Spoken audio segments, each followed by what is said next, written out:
मित्रांनो, सगळ्यात जास्त खर्च गोठ्यावर होतो तो पशुखाद्यावर. आणि सगळ्यांचं म्हणणं आहे की पशुखाद्य खूप महाग आहे. तरी पण आम्ही खूप सारं वापरतो. मग दुग्ध व्यवसाय फायदेशीर करायचा असेल तर ह्या पशुखाद्यावरचं अवलंबित्व जे आहे ते कमी झालं पाहिजे.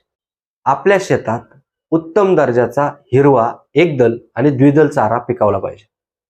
जर द्विदल चारा आपण किमान 1/3 देऊ शकलो, 30% चारा आपला द्विदल असेल तर पशुखाद्य आपण निम्म्याने कमी करू शकतो.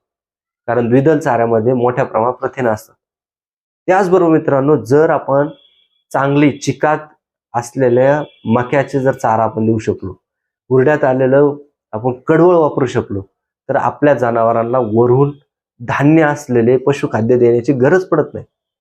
मित्रांनो, नक्कीच क्वालिटी चारा असेल तर पशुखाद्य कमी लागणार आहे आणि तोच आपल्या यशाचा आणि फायदेशीर दुग्ध व्यवसायाचा मार्ग ठरणार आहे.